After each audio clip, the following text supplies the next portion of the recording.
الرحمن الرحیم۔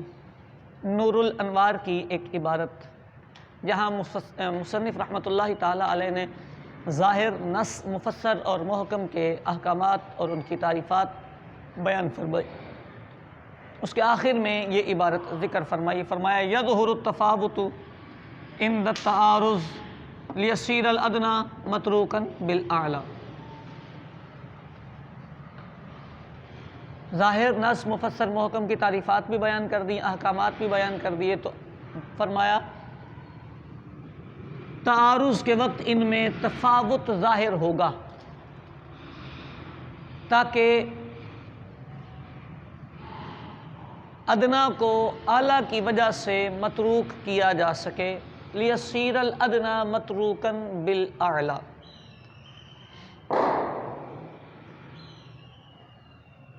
یہاں پر مصنف رحمۃ اللہ تعالی علیہ نے بڑی آسان سی بات کی ہے، شارح اس کی وضاحت آسان لفظوں میں کرتے ہیں، کہتے ہیں لا یظہر التفاوت بین ہذہ الاربعۃ فی الظنیہ والقطعیہ۔ ان چاروں کی ظنیت اور قطعیت میں تو کوئی اختلاف نہیں، لہذا یہ ظنی اور قطعی ہونے میں تو ان میں تفاوت ظاہر نہیں ہوگا۔ وجہ لأن کلھا قطعیۃ، اس لیے کہ یہ تو سارے کے سارے قطعی ہی ہیں، پکی بات ہے، یہ قطعی ہیں۔ ظاہر، نص، مفسر، محکم، ان کی دلالت بالکل واضح ہے، ظہور کے اعتبار سے یہ اقسام ہیں تو قطعی ہوئے۔ تو یہ ظنیت اور قطعیت میں تفاوت ظاہر نہیں ہوگا، انما یظہر التفاوت عند التعارض۔ ان کے درمیان تفاوت کہاں ظاہر ہوگا؟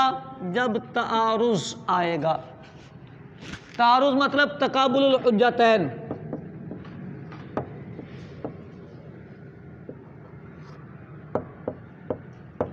دو حجتوں کا آپس میں تقابل ہو جائے گا، ایک دوسرے کے مقابلے میں آ جائے گی، ایک نفی کا فیصلہ کرے گی اور دوسری اس بات کا فیصلہ کرے گی۔ جب ایسا ہوگا تو اب ان کا تفاوت ظاہر ہوگا۔ کیوں؟ فَيُعْمَلُ بِالْأَعْلَى دُونَ الْأَدْنَى، تو ادنا چھوڑ کر اعلیٰ پر عمل کر لیا جائے گا۔ مصنف اس کی مزید وضاحت کرتے ہیں، کہتے ہیں اِذَا تَعَارَضَ بَيْنَ الظَّاهِرِ وَالنَّصِّ يُعْمَلُ بِالنَّصِّ۔ اِذَا تَعَارَضَ بَيْنَ الظَّاهِرِ وَالنَّصِّ، ظاہر اور نص کا تعارض آئے گا تو يُعْمَلُ بِالنَّصِّ۔ اِذَا تَعَارَضَ بَيْنَ النَّصِّ وَالْمُفَسَّرِ يُعْمَلُ بِالْمُفَسَّرِ، وَإِذَا تَعَارَضَ بَيْنَ الْمُفَسَّرِ وَالْمُحْكَمِ يُعْمَلُ بِالْمُحْكَمِ۔ ٹھیک ہو گئی بات؟ یہاں سے آگے مصنف رحمۃ اللہ تعالی علیہ تھوڑی سی وضاحت کر رہے ہیں جو اصلاً ہم سے سوال میں پوچھی گئی تھی۔ وہ کیا ہے؟ جب اتنی گفتگو کی نا تو یہ جو جملہ تھا یظہر التفاوت عند التعارض، تو یہ جملہ ذہن میں ایک خیال پیدا کر سکتا تھا، ایک سوال پیدا کر سکتا تھا کہ کیا قرآن پاک میں بھی تعارض ہے؟ کلام پاک، کلام باری تعالی یا کلام شارع علیہ السلام میں بھی تعارض ہوتا ہے؟ تعارض ہوگا تو پتہ چلے گا کون اعلیٰ کون ادنا۔ اس کا جواب مصنف نے دیا ہے، فرمایا وَلَكِنَّ هَذَا التَّعَارُضُ إِنَّمَا هُوَ التَّعَارُضُ الصُّورِي۔ یہ جو تعارض ہے یہ تعارض صوری ہے، تعارض حقیقی نہیں ہے۔ یہ جو تعارض ہے یہ تعارض صوری ہے۔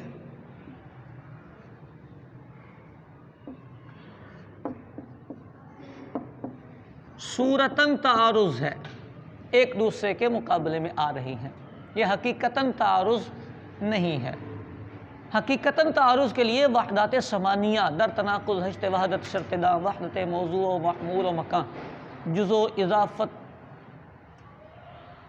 جز و کل، شرط و اضافت، قوت و فعل، است در آخر زمان، یہ جو 8 منطق کے تناقض کے سبق میں بیان کی جاتی ہیں وہ 8 موجود ہونی چاہیے، پھر تعارض حقیقی بنتا ہے۔ اور جو تعارض حقیقی ہے وہ کلام پاک میں بھی نہیں آ سکتا اور کلام نبی علیہ السلام میں بھی احکام شرعیہ میں نہیں آ سکتا۔ اس کی وجہ یہ ہے کہ یہ جو تعارض آتا ہے یہ تعارض کم علمی کی وجہ سے آتا ہے، یا یہ تعارض عدم قدرت کی وجہ سے آتا ہے، یہ تعارض عیب کہلاتا ہے۔ میں نے ایک بات کی، بھول ہی گیا، اب دوسری بات کر رہا ہوں، پہلے میں نے کہا تھا حکم ٹھیک ہے، اب کہتا ہوں حکم غلط ہے،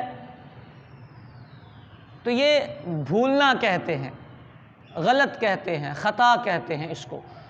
اللہ تبارک و تعالیٰ کا کلام، کلام نبی علیہ السلام تعارض حقیقی سے پاک، منزہ اور مبرہ ہے، کیونکہ وہاں نہ سہو، نہ خطا، نہ نسیان، نہ کم علمی، نہ عدم قدرت۔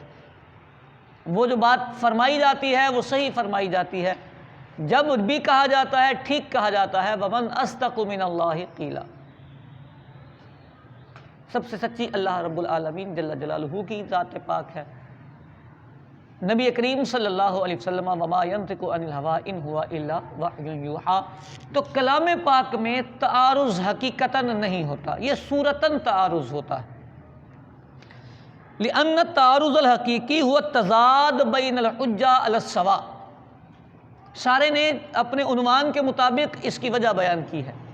فرمایا اس لیے کہ جو تعارض حقیقی ہوتا ہے وہ دو حجتوں کے درمیان تضاد کو کہتے ہیں، علی السواء، وہ دونوں حجتیں برابر برابر ہوں۔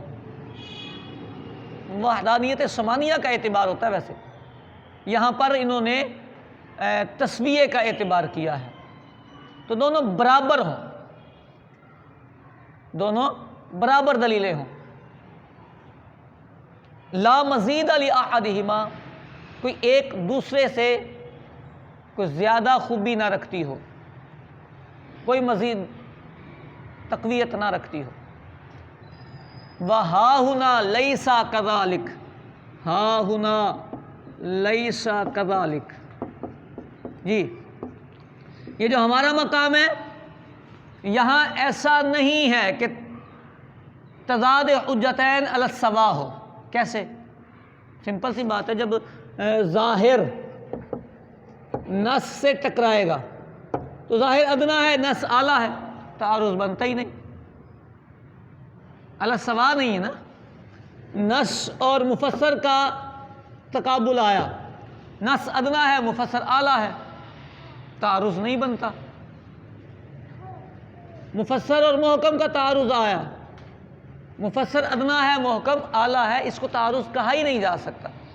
بس مصنف رحمۃ اللہ تعالی علیہ نے یہاں تعارض صوری کے دونوں ایک دوسرے کے تقابل میں آئیں گے، تعارض حقیقی نہیں کہلائے گا، علی السواء نہیں ہے، اس لیے اس میں جو ادنا ہوگا اس کو ترک کر دیا جائے گا اور اعلیٰ کو اختیار کر لیا جائے گا۔